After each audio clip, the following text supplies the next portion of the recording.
వచ్చినాయి.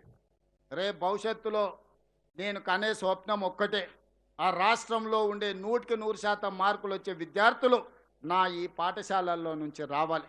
నా young India integrated residential స్కూళ్ళ నుంచి రావాలి. మా టీచర్లలో ఉన్నదా నైపుణ్యానికంటే ప్రైవేట్ స్కూళ్ళల్లో, ప్రైవేట్ కాలేజీ టీచర్లలో అంతకంటే ఎక్కువ నైపుణ్యం ఉన్నదా నేను చూడదలుచుకున్నా. వాళ్ళకు కల్పించే ప్రతి వసతులు నా ప్రభుత్వంలో పనిచేసే మా శాఖలోని ఉద్యోగులకు నేను కల్పించదలుచుకున్నా. 1వ తారీఖు నాడు మీకు జీతభత్యాలు ఇవ్వడమే కాదు, మీకు మౌలిక వసతులను అందించే బాధ్యత నాది. చాలా పాఠశాలల్లో గంట కొట్టేవాళ్ళు లేరు, బడి ఊడ్చేవాళ్ళు లేరు, లేకపోతే మంచినీళ్ళు అందించే వాళ్ళు లేరు. నాకు తెలుసు. ఈ అన్ని సమస్యల్ని కూడా మనం పరిష్కరించుకుందాం.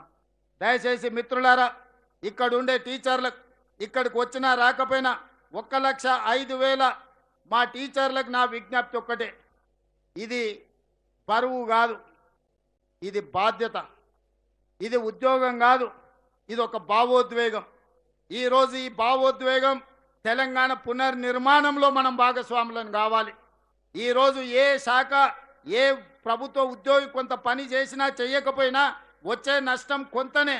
కానీ ఒక టీచర్ పిల్లలకు విద్య నేర్పకపోతే, పేదవాడి విద్యకు దూరమైతే ఆ కుటుంబం శాశ్వతంగా నష్టపోతుంది, కష్టపడుతుంది. ఇవాళ 19 లక్షల మంది పిల్లల కుటుంబాలు, 19 లక్షల మంది కుటుంబాల భవిష్యత్తు మీ చేతుల్లో ఉంది.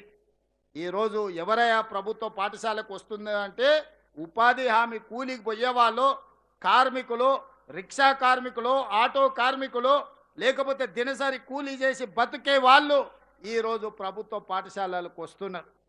వాళ్ళ పిల్లల భవిష్యత్తే వాళ్ళ కళ్ళల్లో ఆనందం నింపుతుంది.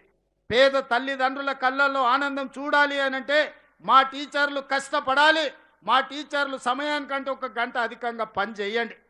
ఈరోజు మనము మన పిల్లల పట్ల చూపిస్తున్న శ్రద్ధలో 50% ఈ పేద విద్యార్థుల పట్ల మనం చూపించాల్సిన అవసరం ఉన్నది.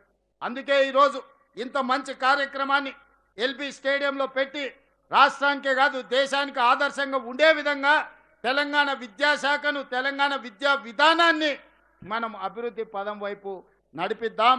మీకందరికి అండగా నేను ఉంటా. ఈ శాఖను స్వయంగా